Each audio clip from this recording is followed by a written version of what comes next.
Dumako tayo dito kay Roque, mga kababayan. Eto, walang katapusan na pagpupumilit ni Roque. Dali, bago ka magsalita. Ang pangalan pala na ang tunay palang pangalan ng dating spokesperson na si Harry Roque Herminio Roque.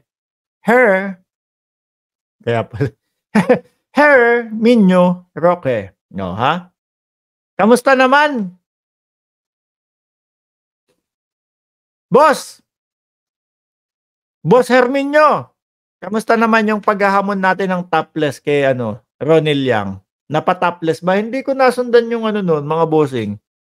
Hindi ko nasundan yung video na yon. Kung napatopless ba ni Herminio Roque. Umpisa pa lang no? H-E-R. Napatopless kaya niya?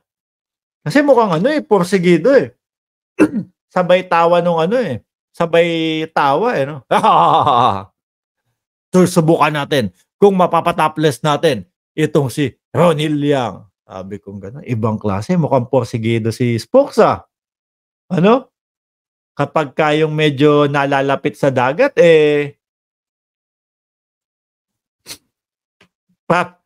parang, hindi, alam nyo, nung nakita ko yung lumalangoy siya, mga bossing, gumaganon-ganon siya.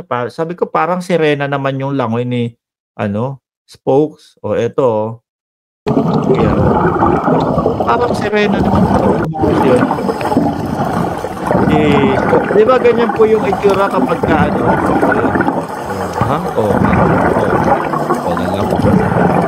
Hoy, isang sirena. Sirena, yung the way kung paano siya lumangoy, uy, nagagalit sa akin si Rodrigo. Rodrigo, galit ka na dyan? Dagdagan mo pa yung galit mo. No, mainis ka pa. Gusto ko yung binabato mo yung cellphone mo kapag naiinis ka na. Eto pa, papakitaan pa kita, ha? Papakitaan pa kita ng video ni Herminio Roque. So maya-maya tignan natin kung mapapatopless natin si Ronnie Liang. Okay, ako magtatopless ako. Hindi ako makamove on dyan, no? Hindi ako makamove on dyan sa video na yan. Eto na nga po, mga kababayan. Ano daw po ang mga kadahilanan ni Herminio Roque kung bakit sila ang oposisyon? Tawa muna, boss. Isang tawa. See you later. Tawa. Isang tawa po muna. Magtatopless ako. See you later. Isa pa ulit, isang tawa. Kung mapapatopless natin si Ronnie Liang. Iba yung, ganun pa yung mukha, Parang gigil na gigil. Parang gigil na gigil magpa-topless, Ulitin natin. Isa lang, bago tayo tumuloy doon. Natatawa lang ako, hindi ako makamove on Kaya tignan natin kung mapapatopless natin si... Iba yung gigil ni Bossing. Iba, may pitik yung mukha Parang, tignan natin kung mapapatopless natin si Ronnie Liang. Ronnie Liang. Okay, ako magtatopless ako. Okay, dito na nga tayo. Mga kadahilanan ko kung bakit dapat si BP Lenny tuloy. Okay na, si BP Lenny, yung grupo ni BP Lenny naman talaga ang tunay na oposisyon. Huwag nyo nang ipilit, di ba? Pinipilit. BP Lenny tuloy. Si BP Sara, hindi si BP Lenny talaga. Naman, Ulit. Mga kadahilanan ko kung bakit dapat si BP Lenny tuloy. Si BP Sara, hindi si BP Lenny. Talaga naman, Ito po ang kadahilanan kung bakit si BP Sara ang tunay na leader ng oposisyon. Unang-una, may paninindigan siya. Saan? Hindi, wala nga comment yun. Di ba? West Philippine Sea, walang comment.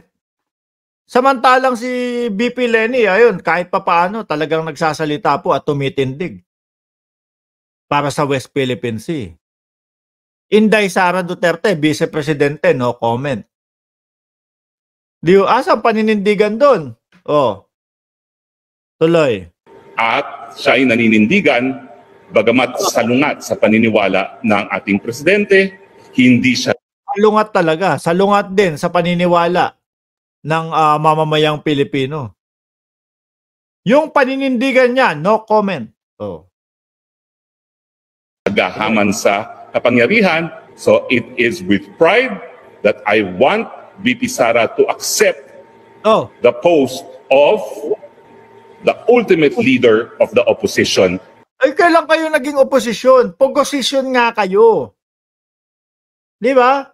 Pogosisyon nga kayo. Sinasabi ng opposition, palibasa kasi wala nang tumatanggap sa inyo. Kaya ang ginagawa nyo, nangaagaw na lang kayo. Sabi ko sa inyo, gumawa na lang kayo ng sarili nyong ano eh. May administrasyon, no? Pangunguna ng Pangulong Bongbong Marcos. May opposition, pangunguna naman po ni Senadora Ontiveros. Oh, dahil ipinasa nga po yung ano, 'di ba? Ni Attorney Leni Robredo. At the same time, mga kababayan, si Senadora Ontiveros po ang may pinakamataas na posisyon sa kanila. Oh, pinasa doon, 'di ba? Sabi ni Ma'am Joanna Tuwilier, ayaw ng LP at Makabayan Black maging leader ng oposisyon. Si Ate Sara ninyo. Totoo naman. Ano sasabihin dun? No comment. Ganun lang ho yun, mga bossing. Ni wala tayong ibang narinig. Ano? Wala tayong ibang narinig ho, mga kababayan, sa ating vice-presidente. Tapos ngayon, sila na, nagmautog lang itong mga ito, mga kababayan. Mautog. Oh. Sila na daw po ang opposition. Ano ba sinasabi nyo dyan sa mautog ninyo? Nabangag ang presidente. Nasaan ang ebidensya? Walang maipakita. Oh. Sino ang source? Si Maharlika. Resource person doon sa Senado, si Calvo. Diba? Na puros kasinungalingan ang pinagsasasabi. Pero para sa mga DDS, bayani nila yun. Oh. Oy, ibang klase kayo mga DDS ha. Ang tinitingalan yung bayani ngayon, si Morales ha. Hindi ako magtataka. Ano? Gagayahin nyo yung mga style ni Morales. Kayong mga DDS. Biruin nyo. Okay, matalino yung tao. Ano? Pero puro kasinungalingan. Malamang ganyan din yung gagawin ninyo. Idol ko to, si Morales eh. Oh. Biruin mo, winawagayway pa yung ganyan. Yung bandila ng Pilipinas. Sabi ko, ano ba tong mga naiisip nitong mga ito? Mga may katok na sa ulo eh, no ho?